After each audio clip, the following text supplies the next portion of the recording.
Faktor-faktor yang mempengaruhi emosi itu adalah penjemuran, pengkerodongan, asupan pakan, lalu yang keempat sparring.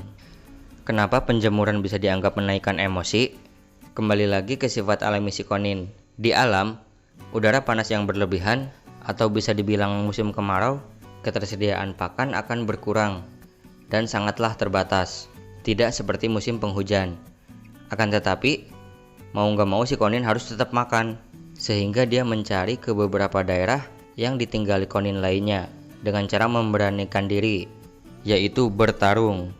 Dan bertarung itu memakai emosi demi mendapatkan makanan yang terdapat di wilayah konin lainnya itu. Contohnya, misal ada konin lepasan, dia terus nyamperin ke kandang konin kita. Ya dia itu cari makan karena lapar dengan cara memberanikan diri. Maka dari itu, istilah penjemuran bisa menaikkan emosi si konin. Lalu yang kedua, pengkerodongan. Kerodong itu sama aja dengan batas teritorial. Maksudnya, kita melatih agar si konin tahu bahwa wilayah kekuasaannya ya sesangkar itu. Ada makanan, ada minuman, lalu ada tempat mandi juga. Ketika dia nyaman dalam wilayah teritorinya, maka dia akan tenang dalam penjagaannya. Dan ketika naluri si konin merasakan bahwa ada pendatang yang mendekatinya, maka dia akan memperingatinya dengan cara berkicau dengan lantang untuk menunjukkan bahwa itu adalah wilayah kekuasaannya. Inilah yang sebenarnya terjadi di gantangan ketika konin jantan bertemu dengan konin jantan lainnya. Mereka akan saling berkicau dengan lantang untuk mempertahankan wilayah mereka masing-masing. Dan wilayah itu adalah sangkarnya sendiri. Tentunya ini terjadi dengan emosi yang pas, tidak terlalu tinggi dan tidak terlalu rendah.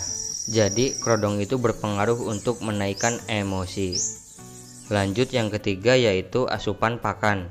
Asupan pakan yang bagaimana sih yang bisa memicu emosi si konin? Yaitu pakan yang bertekstur keras. Di sini perbandingannya antara kroto dan laba-laba ya. Karena laba-laba mempunyai tekstur yang keras, maka selain menaikkan birahi, laba-laba juga bisa menaikkan emosi. Ya karena sistem metabolismenya akan bekerja lebih keras juga untuk mencerna si laba-laba itu. Terus karena keterbatasan nektar di musim kemarau, maka si konin itu akan selalu lapar, dan dia akan berusaha memasuki batas teritori konin lainnya. Maka dari itu, konin yang over emosi itu bukan hanya ngeruji dan galak, tapi mungkin juga dia lapar. Lanjut yang keempat adalah sparring. Kebalikan dari birahi yang bangkit karena lawan jenis atau karena betina.